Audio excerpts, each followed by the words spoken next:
Bapa yang baik, kami bersyukur, kami bangun pagi ini karena anugerah Tuhan, karena kebaikan Tuhan, dan karena kasih anugerah-Mu yang tidak pernah berkesudahan dalam kehidupan kami, sehingga kami boleh bangun pagi ini karena Tuhan telah menyertai kami, sehingga kami bangun dengan tubuh yang sehat. Dan pagi ini, sebelum kami memulai seluruh aktivitas kami rindu untuk belajar, bahkan dididik, diarahkan oleh kebenaran firman-Mu.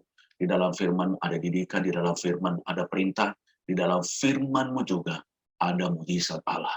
Urapi kami semuanya. Dalam nama Yesus kami telah berdoa, haleluya. Amin. Mari kita akan membuka kebenaran firman Tuhan pada pagi hari ini yang tertulis di dalam Yohanes pasal 10 ayat 1 sampai dengan ayat yang ke-9. Yohanes pasal 10 ayat 1 sampai dengan ke-9, saya akan baca firman Tuhan buat kita. Aku berkata kepadamu, sesungguhnya siapa yang masuk ke dalam kandang domba dengan tidak melalui pintu, tetapi dengan memanjat tembok, ia adalah seorang pencuri dan seorang perampok. Tapi siapa yang masuk melalui pintu, ia adalah gembala domba. Untuk dia menjaga, membuka pintu, dan domba-domba mendengarkan suaranya, dan ia memanggil domba-dombanya masing-masing menurut namanya, dan menuntunnya keluar. Jika semua dombanya telah dibawanya keluar, ia berjalan di depan mereka, dan domba-domba itu mengikuti dia, karena mereka mengenal suaranya. Tapi seorang asing pasti tidak mereka ikuti, malah mereka lari daripadanya, karena suara orang-orang asing tidak mereka kenal. Itulah yang dikatakan Yesus dalam perumpamaan kepada mereka. Tetapi mereka tidak mengerti apa maksudnya. Ia berkata demikian kepada mereka. Maka kata Yesus sekali lagi, Aku berkata kepadamu, sesungguhnya akulah pintu ke domba-domba itu. Semua orang yang datang sebelum aku adalah pencuri dan perampok, dan domba-domba itu tidak mendengarkan mereka. Akulah pintu, barang siapa masuk melalui aku, ia akan selamat dan ia akan masuk dan keluar menemukan padang rumput. Bapak Ibu, saya percaya pada pagi hari ini pernah kita melewati pintu. Baik di rumah kita, bahkan di kantor, bahkan dimanapun kita pergi, pasti pernah lewat pintu itu. Tetapi yang sangat menyakitkan dalam hidup kita, kalau kita salah lewat pintu. Atau lewat pintu darurat, kadang-kadang tidak ada ujungnya. Ya. Dan banyak dihadapi oleh siapapun itu. Masuk melalui pintu itu, bahkan ketika kita lewat pintu ada orang yang melihat kita. Orang berkata, "Wih, salah, jangan lewati pintu itu. Jangan lewati pintu itu. Nanti tidak ada ujungnya dan kamu tidak akan bisa masuk dan tidak akan bisa keluar." Dan bisa juga memalukan bagi seseorang, saudara dikasihi Tuhan. Bisa membawa malu seseorang, kenapa? Karena dia salah jalan masuk ke pintu itu. Bahkan bisa sesat juga, dan bisa juga.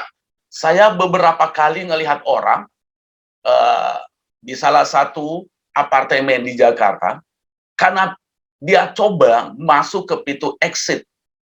Ternyata di bawah, mungkin lantai keberapa, dia tidak bisa keluar. Alhasilnya saudara dikasih oleh Tuhan, dia harus panggil security dan dilapor kepada kita, "Pak, ada orang-orang mungkin Bapak kenal. Nah, ini mereka keluar dari ini." "Oh ya, minta maaf." Nah, itu bisa terjadi. Kenapa? Salah masuk pintu. Sudah dikasih tahu, inilah pintu yang benar. Kalau kamu lewat ini, kamu tidak akan sesat lagi. Tetapi banyak orang, dia lewat pintu yang tidak benar, yang tidak diarahkan, yang tidak dituntun, yang tidak dijamin bahwa kalau lewat pintu itu kamu menerima segala sesuatu. Tetapi hari ini sebagai Tuhan, saudaraku dikasihi oleh Tuhan, saya sangat percaya, ya, saya percaya pada pagi hari ini lewat firman Tuhan ini kita akan belajar bersama. Saya akan berbicara bahwa Yesus berkata, Yesus adalah pintu.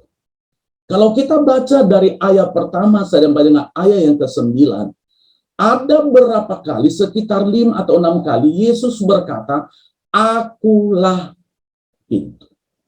Coba. Hanya sekitar 9 ayat, dia berkata, akulah pintu. Berarti kalau Yesus, sangat serius Yesus dalam hal ini menyampaikan bahwa akulah pintu. Kalau mau masuk surga, akulah pintu. Kalau mau mendapatkan mujizat, akulah pintu. Kalau mau mendapatkan kelimpahan dalam segala janji Tuhan, akulah pintu. Kalau mau hidup dalam kedamaian, akulah pintu. Kalau mau sukses, akulah pintu. Itulah Yesus katakan. Tetapi banyak orang cari pintu yang lain. Contohnya dia mencari berkat, dia cari pintu yang lain ya. Kepada paranormal ya. Nah, itu dia saudara aplikasi itu. Nah, mengapa Yesus dikatakan dia mengatakan dia sebagai pintu? Yang pertama, karena Yesus pintu menuju surga. Yesus berkata, kalau mau masuk surga, saya loh pintunya. Dan dikatakan tadi, barang siapa masuk ke dalam kandang itu kalau tidak melalui aku adalah dia adalah seorang pencuri. Ya. Kita harus hati-hati. Kenapa banyak orang tinggalkan Yesus akhir-akhir ini? Karena dia tidak mengerti bahwa Yesus itu adalah pintu masuk surga. Karena dia tidak mendalami penuh. Dia tidak mengerti dengan sungguh-sungguh bahwa Yesus adalah pintu masuk surga. Saya akan baca di dalam Kisah Para Rasul, pasal 4 ayat 12. Dan keselamatan tidak ada di dalam siapapun juga selain di dalam Dia. Sebab di dalam kolom langit ini tidak ada nama lain yang diberikan kepada manusia yang olehnya kita dapat diselamatkan. Coba. Keselamatan tidak ada di dalam siapapun juga selain di dalam Dia. Siapa Dia di sini? Adalah Yesus. Berarti di sini sudah dijamin keselamatan itu kalau melalui pintu, yaitu Yesus. Berarti untuk menuju keselamatan tidak ada jalan yang lain. Tidak ada kata orang, oh banyak jalan menuju Roma katanya. Betul, banyak jalan. Mau lewat mana? Mau lewat Qatar, mau lewat Doha juga bisa. Terserah mau lewat mana. Bisa menuju Roma. Tapi untuk menuju surga hanya satu. Hanya Yesus Kristus. Amin, saudara dikasihi oleh Tuhan. Nah, ini yang perlu kita sampaikan kepada orang lain. Ini kita sampaikan kepada orang-orang yang sedang bimbang akhir-akhir ini. Inilah yang kita sampaikan kepada orang-orang yang sudah meninggalkan Yesus. Jangan orang berkata, oh tanpa melalui pintu itu saya bisa masuk surga. Maaf. Banyak orang berkata, oh imannya hanya Yesus dalam surga. Berarti kalau begitu nanti kafir di surga itu semuanya hanya orang Kristen. Jelas. Ya kan? Benar nggak? Jelas. Bukan karena perbuatan baik kita. Pintu itu bisa kebuka bagi kita. Kita hidup. Harus kita lewati pintu itu. Karena di dalam Dia ada keselamatan kekal. Karena di dalam Dia, saudara dikasihi Tuhan, bisa kita bersama-sama dengan Tuhan di Firdaus. Yang kedua yang perlu saya sampaikan kepada kita. Mengapa Yesus sebagai pintu, saudaraku? Karena Yesus adalah pintu menuju kesembuhan.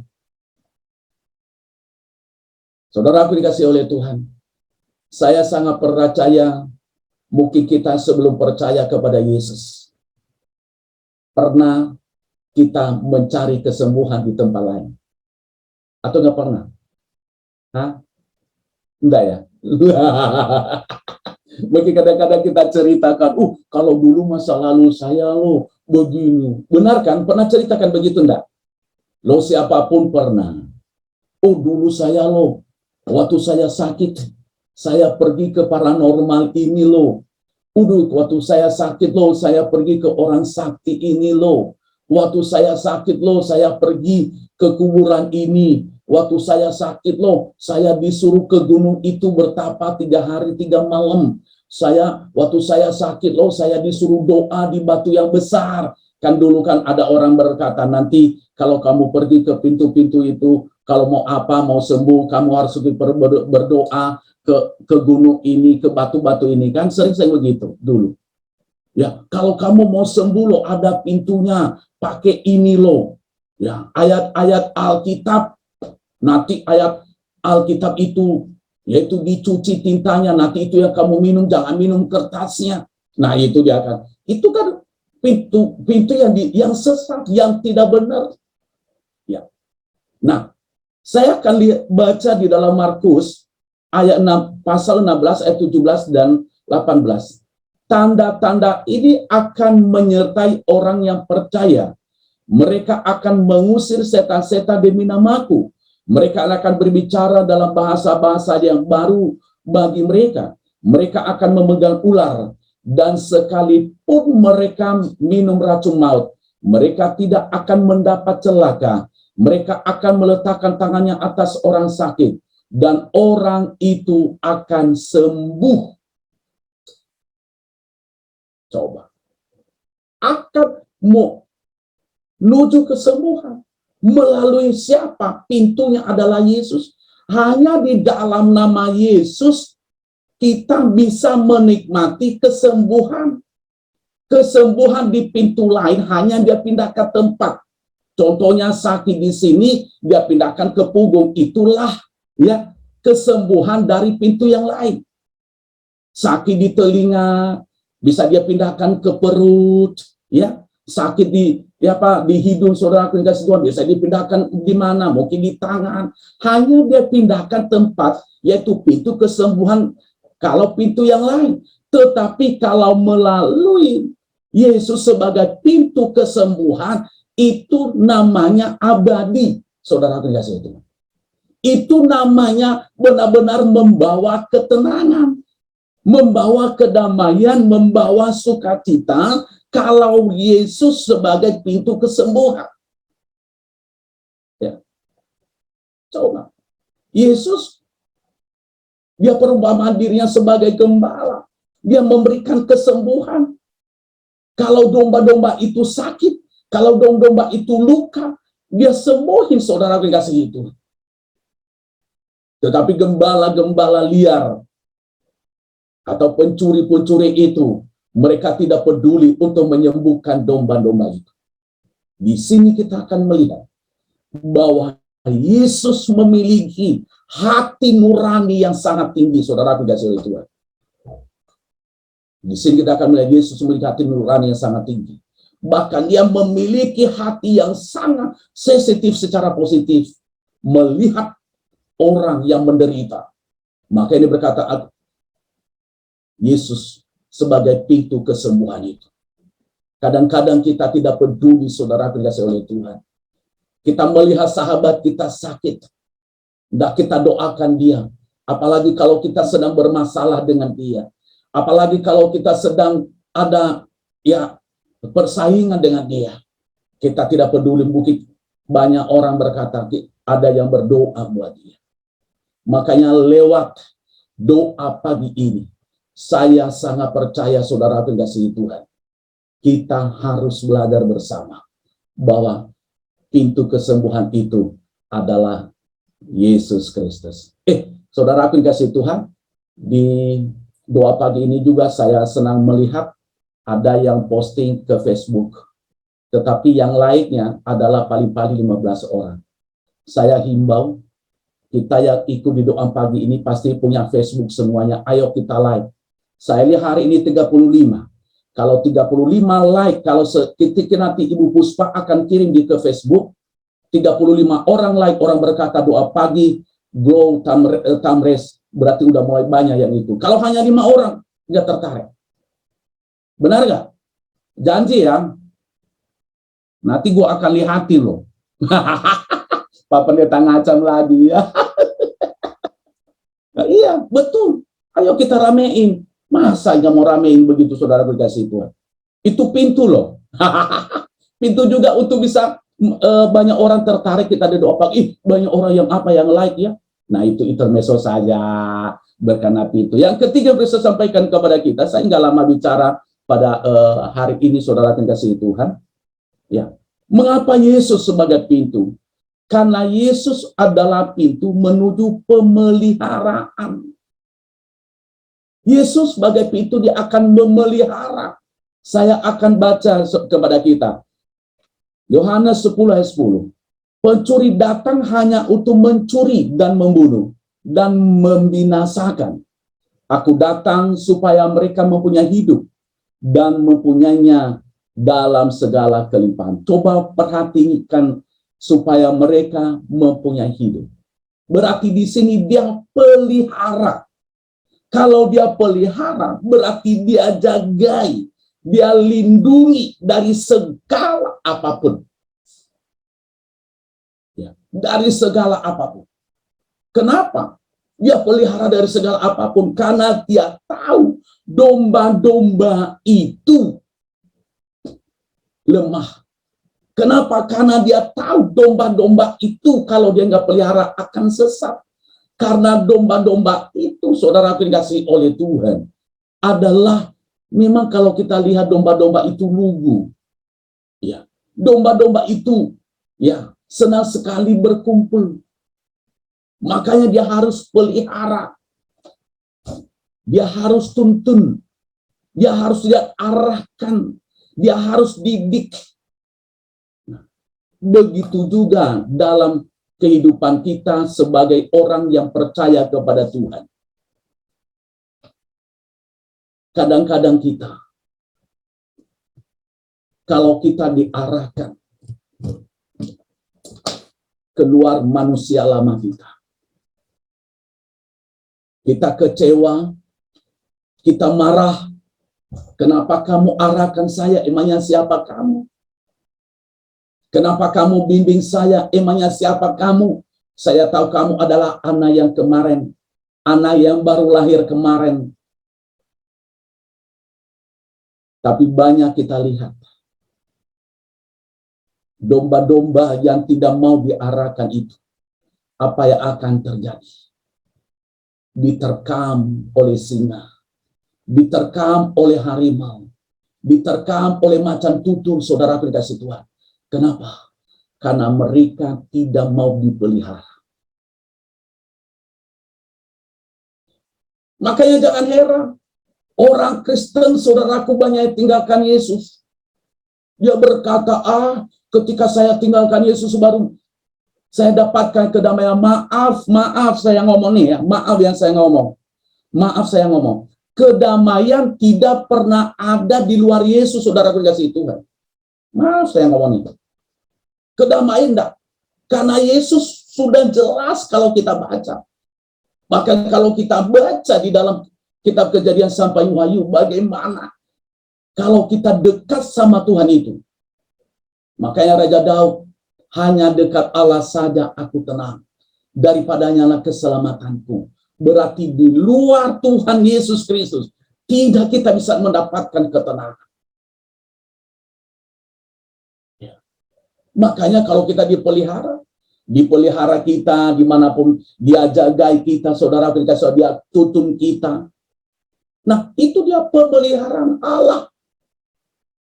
Itu dia pelindungan Allah. Kalau sampai hari ini kita bisa hidup karena pemeliharaan Allah dalam kehidupan kita. Karena dia adalah sebagai pintu, saudara dikasih oleh Tuhan. Amin. Karena dia sebagai pintu. Ya.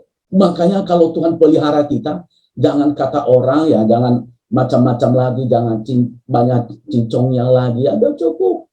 Pemeliharaan Allah itu luar biasa. Ya. Ketika kita tidur, dia menjaga kita. Ketika kita pergi kemana, dia menjaga kita. 24 jam matanya tertuju kepada kita. Ya. Tapi kadang-kadang kita tidak menyadari hal itu. Tetapi saya percaya pada pagi hari ini, ya, setiap yang ikut doa pagi ini menyadari hal itu, bahwa Yesus adalah pintu yang sebagai pemelihara. Yang terakhir bisa sampaikan kepada kita, mengapa Yesus sebagai pintu? Kan Yesus adalah pintu menuju kelimpahan. Nah coba, Yesus adalah pintu menuju kelimpahan. Kalau mau menikmati kelimpahan, hanya ada di dalam Yesus. Karena di dalam Yesus kelimpahan itu gratis. Coba orang mau cari kelimpahan di luar sana, harus memberikan sesajen, harus memberikan korban. Nah, saya akan baca satu ayat di dalam Mazmur pasal 23 ayat 1 sampai 2. Mazmur Daud, Tuhan adalah gembalaku, takkan kekurangan aku. Ia akan memberikan aku di padang raya berumpu hijau. Ia membimbing aku ke air yang tenang. Coba perhatikan, Tuhan yang memberikan aku di padang rumput yang hijau. Coba, saya mau tanya, domba itu berkekurangan nggak di rumput yang hijau itu? Hah? Ya, bagaimana gue jawab, pendeta? Di mute semuanya. Ya kan? Ya, bagaimana gue jawab? Dalam hati maksud saya. Ya, ya. Nah, itu dia. Nggak ada dia mengalami kekurangan. Kenapa? Dia diberikan di rumput yang hijau. Rumput yang hijau itu adalah, kalau saya artikan bahasa sederhana saya adalah kelimpahan. Limpah. Dia bangun sudah ada makanan, ya. Dia bangun sedikit, sudah ada makan kelimpahan di sampingnya. Jadi artinya di sini, bahwa di dalam Yesus itu ada segala kelimpahan. Ketika kita ada di dalam Dia, ada segala kelimpahan. Kelimpahan sukacita, kelimpahan kedamaian, kelimpahan kebahagiaan dalam rumah tangga, kelimpahan juga ekonomi. Mungkin kita berkata, loh hari ini kan saya hanya begini. Kalau limpah itu banyak, triliunan, saudara dikasih Tuhan tergantung dari kitanya. Tergantung dari kitanya. Bagaimana kita mendefinisikan kelimpahan itu. Tetapi kelimpahan kalau menurut saya adalah ketika kita menikmati hidup. Ketika kita melakukan firman Tuhan, kata firman Tuhan. Dalam doa Bapa kami, berikanlah makanan kami yang secukupnya. Hanya yang secukupnya. Itu bagi saya udah kelimpahan, saudara dikasih Tuhan. Karena cukup kita makan, cukup kita bisa naik kendaraan, cukup kita bisa beli sesuatu. Itu dia, kalau bagi saya kelimpahan. Kalau memiliki yang lain juga nggak masalah. Coba, banyak baju juga, mau pakai apa sekarang? Coba, mau kemana sekarang? Bisa shopping nggak? Ya shopping harus pakai itu, peduli lindungi lagi kan? Kalau nggak ada, boleh masuk nggak? Ya. Itu dia. Mau ngurus apapun harus tunjukkan itu sekarang. Jadi bagus saya dalam lagi kelimpahan. Punya mobil 5, walaupun kata orang limpah, bisa nggak pakai sekaligus 5 mobil itu kalau ke mall? Kalau ada pesta keluar, nggak ada. Nggak bisa dipakai, saudara dikasih oleh Tuhan. Mau punya uang, berapa triliun, 50 triliun contohnya, bisa pakai sekaligus, nggak bisa. Hanya secukupnya kalau saudara belajar di minimarket atau belajar di pasar tradisional, hanya secukupnya, nggak bisa dipakai sekaligus belanjaan. Memiliki rumah mewah, bagus, itu juga kelimpahan, tetapi saudara hanya bisa pakai secukupnya. Hanya bisa pakai secukupnya, yaitu tempat tidur di situ. Hanya di situ, nggak bisa tidur di kamar yang lain lagi. Nah, kadang-kadang dalam diri kita, kelimpahan ini adalah orang-orang percaya, oh saya harus memiliki segalanya. Bagi saya tidak masalah. Tetapi apakah secukupnya bisa kita pergunakan untuk kemuliaan nama Tuhan atau tidak? Ada rumah sana sini sampai 10. Apakah secukupnya? Bagus punya rumah banyak, nggak masalah bagi saya. Saya nggak masalah bagi saya. Apakah secukupnya? Enggak. Kita sebagai orang yang percaya kepada Tuhan, marilah kita belajar hari ini bahwa hanya di dalam Yesus ada kelimpahan itu. Amin, saudara dikasih Tuhan. Amin. Di dalam Yesus, makanya saya katakan tadi dari awal. Kenapa hanya ada di dalam Yesus ada kelimpahan? Karena di dalam Yesus dia tidak macam-macam, saudara dikasih oleh Tuhan. Di luar Yesus kelimpahan, di dalam Yesus. Ya dulu kalau kita belajar, ya, kalau mau kaya dulu pakai apa lagi? Ya kalau mau kaya di dalam Yesus nggak pakai jimat-jimat segala macam. Kalau dulu mau kaya, taruhlah di depan toko, ada yang dia taburlah segala macam. Itu kalau mau kaya.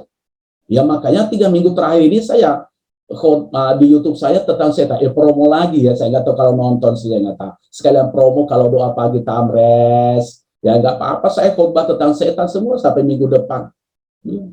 Biar saudara mengerti kan, walaupun biar menjadi berkat bagi banyak orang. Ya. Nah itu dia. Kalau mau apalah segala macam, waduh, saya mau katakan sekali lagi sebelum saya tutup khotbah saya ini. Jangan pernah cari kelimpahan di luar Yesus. Ya. Jangan pernah cari kelimpahan di luar Yesus. Orang yang mencari kelimpahan di dalam Yesus, mungkin hanya beberapa tahun dia menikmati kelimpahan itu. Tetapi saya mau katakan, ujung-ujungnya akan hancur. Dia pasti akan kembali ke posisinya yang semula, yaitu tidak punya apa-apa. Bahkan bisa juga sampai hancur, saudara tidak situ. Tetapi kalau mau cari kelimpahan di dalam Yesus, kita akan dinikmati oleh anak kita, akan dinikmati oleh cucu kita, bahkan akan dinikmati oleh buyut kita, saudara kasih Tuhan. Kenapa? Karena dia yang menjamin semua itu. Dia akan lindungi semuanya itu. Nah, untuk itu saudara kasih Tuhan, jangan pernah lewat pintu yang lain. Karena lewat pintu yang lain, kita tidak akan mendapatkan apa-apa. Sukses buat saudara. Tuhan Yesus memberkati. Mari kita berdoa, saudara kasih Tuhan. Bapa, dalam nama Yesus, hamba-Mu telah menyampaikan isi hatimu kepada jemaat-Mu, jemaat doa pagi hari ini. Hamba-Mu percaya Tuhan memberkati. Dan hamba-Mu berdoa pada pagi hari ini. Ampuni kami. Kuduskan dan sucikan hati kami. Supaya kami dalam segala hal menjadikan Yesus itu sebagai pintu. Karena kami tahu pada pagi hari ini, pintu keselamatan itu hanya ada di dalam Yesus. Pintu kesembuhan itu hanya ada di dalam Yesus. Terima kasih Bapa. Bahkan pintu perlindungan dan pemeliharaan itu hanya ada di dalam Yesus. Pintu kelimpahan itu hanya ada di dalam Yesus. Di luar Yesus tidak ada kelimpahan. Terima kasih Bapa. Engkau mengingatkan kami pada pagi hari ini. Terima kasih. Hamba-Mu berdoa pada pagi hari ini. Kalau ada yang sakit, sembuhkan ya Allah. Apapun penyakit mereka. Di dalam nama Yesus. Di dalam nama Yesus. Mereka sudah menerima mujizat pada pagi hari ini. Kalau ada yang lemah tubuh, kalau ada pergumulan apapun, kami percaya, Bapa, Tuhan menjawab mereka. Karena mereka menaikkan doa itu lewat pintu yang benar, yaitu Yesus Kristus. Dan Kau sanggup mendengarkan doa kami tepat pada waktunya. Terima kasih. Dalam nama Yesus kami telah berdoa. Haleluya. Amin. Kristus kami berdoa buat jemaat Tuhan yang sakit dimanapun mereka berada pada saat ini. Jemaat GBI Glow Fellowship Center. Biarlah Tuhan sembuhkan mereka pada pagi hari ini. Biarlah mereka hanya mencari kesembuhan dari Tuhan. Biarlah mereka hanya mencari mujizat dari Tuhan. Dan iman mereka semakin kokoh. Bahkan semakin teguh di dalam Tuhan. Dan kami berdoa yang sedang membutuhkan pekerjaan pada pagi hari ini. Tuhan akan membukakan pintu pekerjaan bagi mereka. Bapa, pemulihan ekonomi keluarga mereka. Kami berdoa di dalam nama Yesus. Setiap pribadi jemaat Tuhan yang kami layani di Glow Fellowship Center. Mereka akan menikmati kelimpahan dalam segala janji Tuhan. Kami berdoa buat rekan kami yang ulang tahun. khususnya beberapa hari yang lalu buat Ibu Puspa yang ulang tahun. Biarlah Tuhan memberkati, Tuhan tolong. Kalau Allah telah menambahkan umur Ibu Puspa, kami berdoa dalam nama Yesus. Biarlah damai Allah, bahkan imannya semakin teguh di dalam Tuhan. Bahkan imannya semakin kuat di dalam Tuhan. Hidupnya semakin menjadi berkat bagi banyak orang. Dan lewat kehidupannya, banyak orang menerima Yesus sebagai Tuhan dan Juru Selamat mereka. Tuhan memberkati Ibu Puspa bersama dengan Pak Adi dan kedua anak dan mantu. Biarlah berkat Allah dan sukacita akan nyata di dalam kehidupan mereka. Terima kasih para hamba-hamba Tuhan telah melayani kami pada pagi hari ini, yang telah memfasilitasi Zoom ini bagi kami. Tuhan juga memberkati. Bahkan WL, bahkan pemain musik, bahkan juga yang telah menuntun kami, bahkan yang telah mengarahkan kami sebagai koordinator doa pada pagi hari. Tuhan juga memberkati. Bahkan seluruh kami yang hadir dalam doa pagi ini, kami percaya berkat Allah terus mengalir dalam kehidupan kami, berkat sukacita, berkat kemenangan, berkat kelimpahan, bahkan berkat mujizat dari hari ke hari akan kami nikmati. Dan kami akan memulai hari ini bersama dengan Tuhan. Dan kami siap menerima berkat dari Tuhan. Arahkan hatimu kepada Tuhan dan terima berkat dari Allah Bapa. Damai dan sukacita yang berasal dari Allah Bapa, cita kasih sayang dari Tuhan Yesus Kristus, penghiburan dan tuntunan dari Roh Kudus, karena saudara, mulai pada saat ini, sampai Tuhan Yesus datang di awan-awan, menjemput kita, mengubah tubuh kita, menjadi tubuh kemuliaan, yang menerima berkat katakan, amin. Salam, selamat pagi,